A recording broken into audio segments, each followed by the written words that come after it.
The Jets host the Chiefs on Sunday Night Football. Can they upset the defending Super Bowl champions? We'll discuss today on Locked On Jets.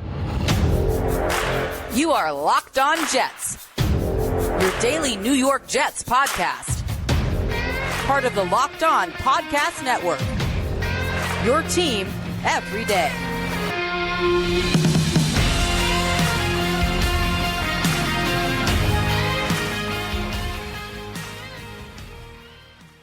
Welcome. This is the Locked On Jets podcast, part of the Locked On Podcast Network, your team every day. It's Friday, September 29th, 2023, and I'm your host, John B. from GangGreenNation.com. Thanking you so much for making the show your first listen or first watch every day. Subscribe to the show for free on YouTube or wherever you get your podcasts, so you'll get new episodes as soon as they're posted. If you're listening on a podcast source and enjoy the show, please give it a 5-star review. And if you're watching on YouTube and enjoy the show, give this episode a big thumbs up. Helps us out and helps other Jets fans find Locked On Jets. Today's episode is brought to you by Gametime. Download the Gametime app, create an account, and use code LOCKEDONNFL for $20 off your first purchase. Last-minute tickets, lowest price, guaranteed. Well, the Jets host the Kansas City Chiefs. Week 4 action this Sunday at MetLife Stadium. We're going to preview the game today. It is the game of the week. It's Sunday Night Football on NBC. The Jets making their first Sunday Night Football appearance since the year 2011. Their last game was pretty ugly loss to the New England Patriots, a game that was in many ways kind of like the turning point of the Rex Ryan era. And if you go back long enough, and I'm sorry, I don't want to give you bad memories on a day like this, but that was actually a couple days before they played the infamous Tebow game in Denver the next Thursday night. So Jets back in prime time, back on the big stage. No bigger stage in the regular season than Sunday Night Football. A game that has a very different feel than what we thought it would be heading into the season, because this had all the makings of the classic quarterback matchup between Aaron Rodgers and Patrick Mahomes, maybe the two great quarterbacks from different generations trading touchdowns, and has not worked out that way, obviously, because Rodgers is out for the season. And, as Chris Clark told us yesterday on our crossover show, kind of interesting from the standpoint that Rodgers and Mahomes have never played each other, because whenever the two other times, and this is now the third time their respective teams are scheduled to play, one of the two has been hurt every single time. So the Jets will go forward with Zach Wilson. Now, I don't think it's much of a stretch to say that the Jets are going to need a better offensive performance than they've been getting over the last couple of weeks. I think that was true anyway. Look, I mean, the Dolphins had more. I mean, look at what the Dolphins did last week. They put 70 points on the board against the Denver Broncos. The Jets scored 16 points on offense in the first game, 10, and then 10. So they've pretty much in 3 games, they've scored about half of what Miami put up in that one game. This offense is not clicking on any level. And look, there are multiple reasons for this. Nathaniel Hackett's not doing a good job as a play caller. Too predictable, too many first down runs into loaded boxes. The play design's not that good, especially on key downs. You watch, there are many instances where they're not really calling a play that's like helping. He's not really scheming receivers open.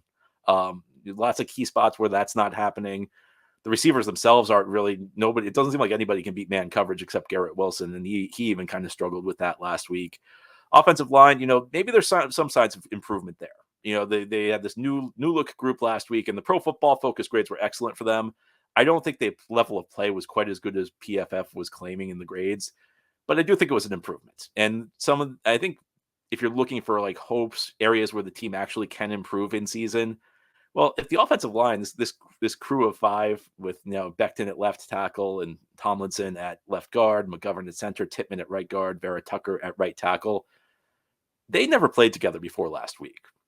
And the offensive line's really a spot where chemistry matters. And you saw some moments where they just weren't familiar with each other. Sometimes a guy did not know who to block because he didn't know how the guy next to him was going to pass him off. Those are things that probably will improve with time. So the offensive line could get better. It's still not great. Mekhi Becton especially had a rough game. He allowed the sack that turned into a safety in the second half. He had a couple other pressures where he got beat into the inside. But the offensive line, it hasn't been great so far. But of course, we know the number one issue is Zach Wilson. And Zach Wilson, a couple of years ago, that's were drafting him. There were some comparisons made that he was the next Patrick Mahomes because of what he did at BYU, his ability to evade pressure running left or right, his ability to throw on the run, accurate footballs. And it shows you that this guy is a different player in college than he is in the NFL. And there are multiple reasons for that. First among them is you're not playing the same level of competition in the NFL that you are in college. Wilson obviously did not, and it's not the only reason Zach Wilson struggled, but I think it's pretty clear now in retrospect, and some people said it at the time, that Zach Wilson's level of competition in college was not that good, and that probably made him look better as a prospect than he really was. But and this also shows you, the Mahomes comparisons to Zach Wilson, the dangers of trying to find another version of a one-of-a-kind type player like Patrick Mahomes. There's really only one Mahomes. There's only ever going to be one Mahomes. We should never compare another player to Mahomes. If you find somebody who's that good, you consider yourself lucky. But the Jets are not going to get Mahomesian level play out of Zach Wilson. They need something better, though, because this is a Kansas City offense that, maybe kind of lacks firepower at the receiver position. Maybe in terms of talent, on the lower side of what we've seen from recent Kansas City offenses. They still have Travis Kelce. They still have Patrick Mahomes. That's the big thing. And the Jets' defense is solid. We're going to get to the defense in a little bit. Maybe it hasn't been quite as good as people were hoping for it to be, but it doesn't matter. Like, the Jets' defense is going to give up points in this game because they're playing Kansas City. They're playing Mahomes. It's a tough road for this football team against anytime you're facing Kansas City. You can't count on the defense pitching a shutout. Now, sure, you'd be thrilled if it happened, and every year there's a game Kansas City plays where they don't look that good, and the Jets do have some legitimate talent on this defense, and it's a defense that probably is underachieved a little bit to this point of the year. One excellent game against Buffalo, one really bad game against Dallas, and then a pretty good game against the Patriots, but one where maybe they weren't as dominant as the 13 points they allowed would suggest. Lots of sustained drives by New England in that game, a couple missed field goals. So defense, is a bit up in the air. We're going to get to that in a bit, but the Jets have to figure something out on offense. And, I don't think that there's any easy solution to this thing. Now, Nathaniel Hackett's got to stop running the ball on first down into loaded boxes. So that's number one. And I understand, you're trying to avoid putting the game in Zach Wilson's hands. Well, something against Kansas City, I just don't think you're going to win playing keep away. I don't think you're going to be able to win just running the ball and punting. You got to make plays, and you can make plays on first down. You can try and make your plays on first down where, maybe they're expecting the run. And on the one drive the Jets actually did put together last week, they caught New England off guard because they started throwing the ball on first down when the Patriots were playing run. At some point, though, Zach Wilson's going to have to throw. So if you're running into loaded boxes on first down, well, then you're putting him in long downs and distances, which are more difficult to operate from. So not only have you put him in a spot where he has to make plays, but you've put him in a spot where it's tougher to execute. So Jets play calling needs to be better, but Zach Wilson's just got to be better. Hackett can help him out by calling some more creative plays. This is not an offense that's had a lot of imagination. Again, I think the play design is just not very good. Those are things that Hackett can do to help them out. Some of the receivers can step up. Hopefully some of these receivers have the best game of the year, but a lot of it does lie on Zach Wilson. He hasn't been good enough for the Jets to win, and that's got to change, especially last week. And this is one of those things that, this could be a tipping point.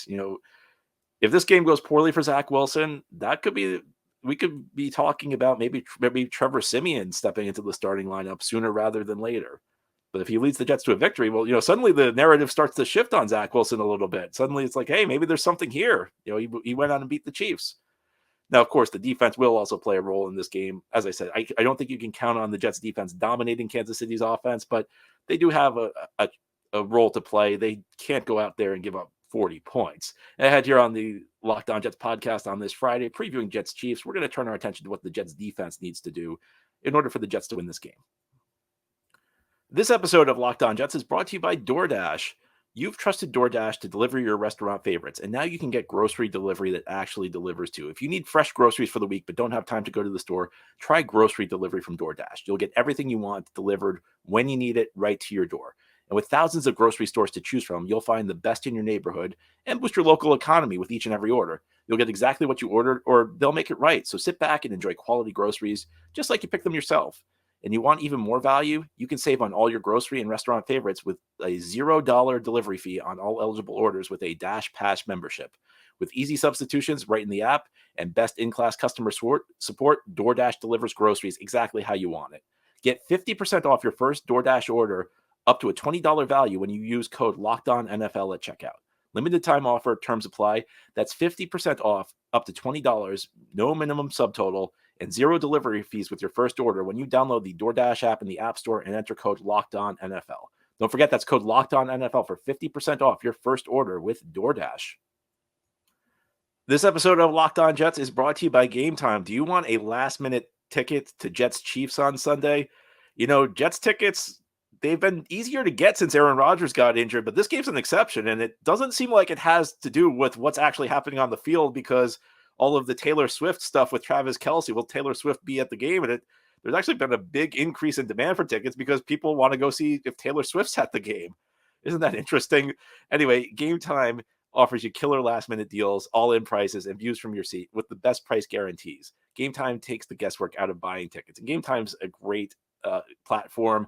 I used them last month to go to the U.S. Open last-minute tickets. Really easy to use. Some ticket sites have hurdles you have to jump through. Sometimes it's not simple enough. Gametime is super simple. It's easy to use. It's user-friendly. Buy tickets in seconds with just 2 taps. Take the guesswork out of buying tickets with Gametime. Download the Gametime app, create an account, and use code LOCKEDONNFL for $20 off your first purchase.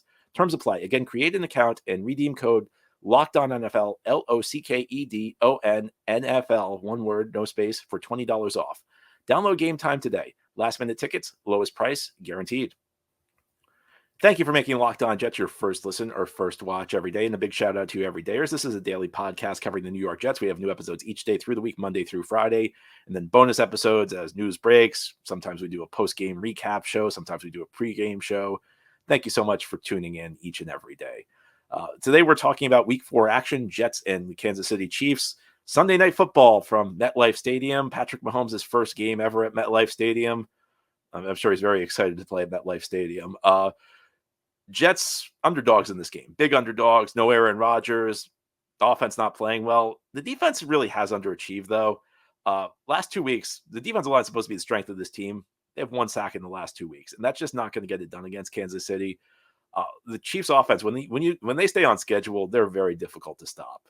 So the Jets have to get the Chiefs into bad downs and distance. And one of the things that's tough about Mahomes is that even when you got him in 3rd and 20, there's a threat they could make a play. I mean, that's how good Patrick Mahomes is. But if you put them on schedule, like a 3rd and 3, that's an easy one for him. So the Jets have to put them in bad downs and distances. And that means I think the pass rush really needs to heat up in this game. So far this season, the Jets in theory have 6 quality defensive ends. Well, Carl Lawson really not doing a whole lot right now. Is he injured? Tough to say. Jermaine Johnson, Will McDonald, not giving you a whole lot. And of the 2, Johnson's more disappointing because he's in year 2. McDonald's still a rookie. I think we knew it would take some time for him to get going. It's very disappointing, though, what Jermaine Johnson's doing, though. He was one of the most hyped players in training camp, had a good preseason. Everybody was saying, maybe we got a star here, and he doesn't really look that good. So, it'd be a good game for Jermaine Johnson to increase his level of play. You look across elsewhere on the line, John Franklin Myers is a good player. I think the sacks will come for him. Bryce Huff, maybe the best pass rusher on the team. Can we get this man more snaps? I don't understand what the Jets coaching staff has against Bryce Huff. They say he doesn't play the run well. Well, not like Carl Lawson's a great guy against the run either. I don't see why you wouldn't give Bryce Huff more of an opportunity to play because he's the most productive pass rusher on this team. This group's going to, and Quinnen Williams, of course, the great defensive tackle, who, maybe isn't putting up the monster numbers this year. Sometimes the defensive tackles can dominate without putting up monster numbers. Not easy to get double-digit sacks from the defensive tackle spot. If you're not Aaron Donald, usually you aren't a consistent double-digit sack guy. If you look through the career of Fletcher Cox, you can look through his sack totals. I mean, he dominates, and Quinnen Williams is dominating. Jets do need to put Patrick Mahomes on the ground, though. They need to sack him and throw this Chiefs offense off schedule. I think another thing that's going to be really interesting is to see how the Jets deal with Travis Kelce, because Quincy Williams is looking really good so far this year. The Jets have talked Quincy Williams up the last couple of years, and he's really been pretty inconsistent. I don't think he's been anywhere near as good as the Jets coaching staff has made him out to be. This year, though, maybe he's making the leap. That said, I don't know that you want to leave him one-on-one against Travis Kelce. It's one thing to say that this guy is looking like he may be developing into something. It's another to say he's at a point where I trust him one-on-one against Travis Kelce. I think it'll be interesting to see how the Jets handle it. Now, the Jets are primarily a zone defense against the pass, especially on early downs. So I'm sure the Jets will throw a lot of different looks at Kelsey. I would not be surprised if you saw, sometimes what happens is you'll use like one of your defensive linemen. You'll like sometimes like on offense, you'll use like a tight end to chip a guy. So he'll like hit a defensive end to like help the guy out blocking. I think what the Jets may do in this game is they may do the reverse of that. They may just have like their defensive ends before they pass rush kind of chip Kelsey before as he's going out into his routes, because he's the biggest threat they have. Kansas City's wide receiving core is not that great. That's not to say they can't make plays. They have a great quarterback. They have the delivery system to get their receivers the ball. So I'm not saying that the Chiefs.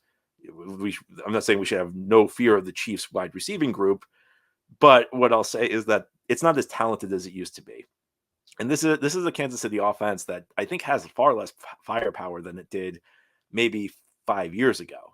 Now, and it's kind of like over the course of the last couple of years, and this happens sometimes, at the beginning, you're kind of like helping to lift the young quarterback up. And that's what Kansas City kind of did with Mahomes the first couple of years. And he made a lot of great plays. Don't get me wrong. I mean, he made a lot of like the plays that are made, the broken plays where he's like running around outside the pocket and throwing the ball 30 yards and with pinpoint accuracy.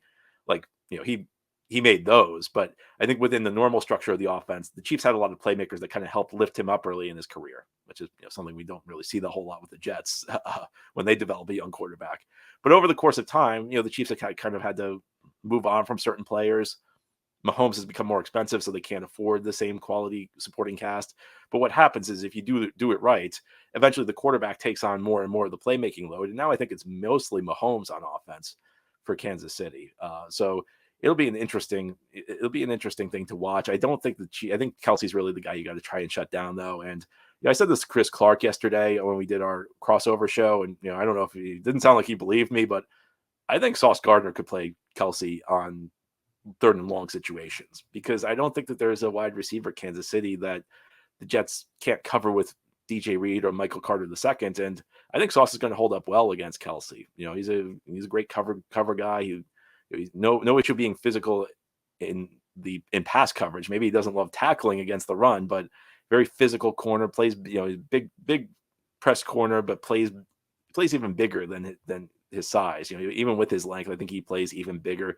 So it'll be an interesting matchup to watch. So those are the two things: they have to generate a pass rush, they have to sack Mahomes, and they have to figure out a way to contain Kelsey. If they do these things, Kansas City is still going to get points, but the Jets will at least have a shot at slowing them down enough that they could win this game. Now, as you're on the Locked On Jets podcast, is it realistic? Can the Jets actually beat the Chiefs? Yes. We'll discuss continuing this Friday edition of the Locked On Jets podcast. This episode of Locked On Jets is brought to you by eBay Motors. Our partners at eBay Motors have teamed up with Locked On Fantasy Football host Vinny Iyer to bring you some of the best fantasy picks each week all season long. Whether you're prepping for a daily draft or scouting the waiver wire, every week we're going to provide you players who are guaranteed to fit on your roster.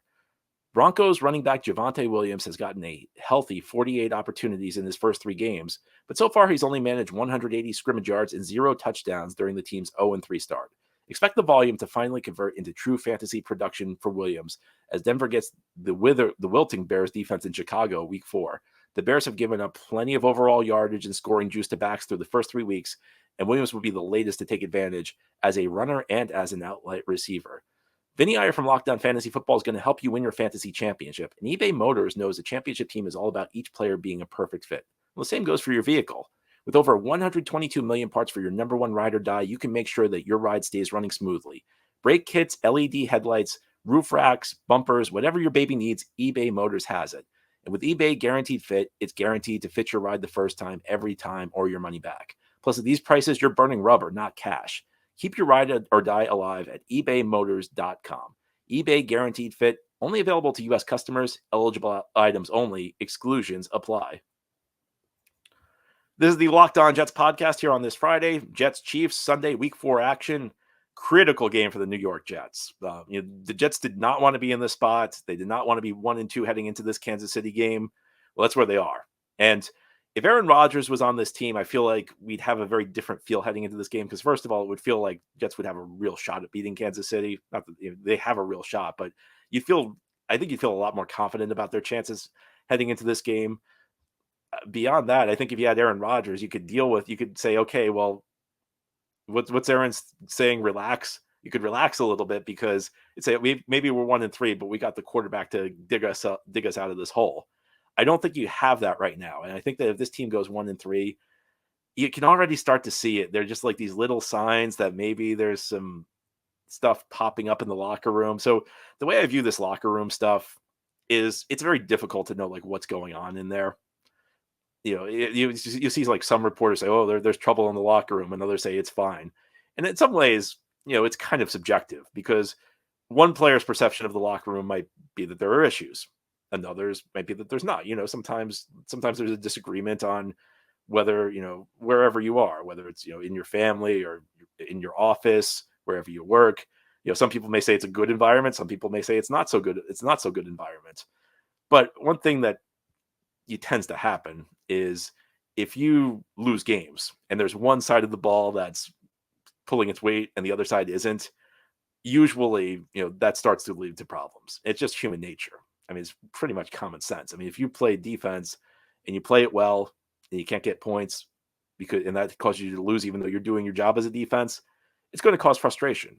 And usually we find these things out after the season. What typically happens is, at the end of the year, you all these stories come out because people finally start talking. Nobody's really going to, for the most part, going to air internal divisions while the season's going on because you create a big distraction. Look, one way or another, I don't know whether the Jets locker room's in a bad spot right now, but one thing you kind of see is, once again, the offense not pulling its weight while the defense is. And at some point, you have to worry a little bit about that. And it's not just for the locker room. It's also just the tangible nature of it because the Jets lost this game last week against New England because of their offense. Now, can the Jets win this game? Well, of course. And this is one of those things where like people watch the NFL for decades and they act like they don't know the first thing about the NFL. Because what always happens is, like you pick these games, and I've been guilty of this myself in the past, where you say, this team's got no shot of winning. Well, it's a ridiculous thing to say. It's just absurd to say a team has no shot at winning a game. We've seen over and over that the better team does not always come out on top in an NFL game. So the Jets can win this game. Now, I think what needs to happen is the Jets need to play their A game, and they need to hope the Chiefs do not, because if the Chiefs play their A game and the Jets play their A game, Kansas City's going to win. The Jets need to hope Kansas City has a bit of an off day. I don't think this is the type of game that the Jets are likely to win in the blowouts. That's cutting edge analysis right there. I think far and away the three most likely scenarios are either Jets narrow win, Chiefs narrow win, or Chiefs blowout. And that tells you that, look, Kansas City is the favored team in this game because of that. I don't think there's any question that Kansas City, if you had to bet on the team in this game, you'd probably pick the Chiefs. The Chiefs are just the better team right now. They obviously have the better quarterback, which is half the battle. They have the better head coach, which is, again, a really important component of this. But the Jets can win.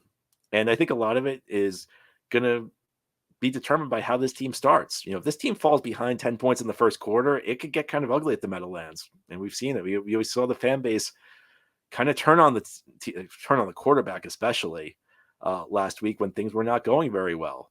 So if the Jets go out and play well in the early going, the crowd will get into it. The Jets put Mahomes on the ground a couple of times, get some sacks.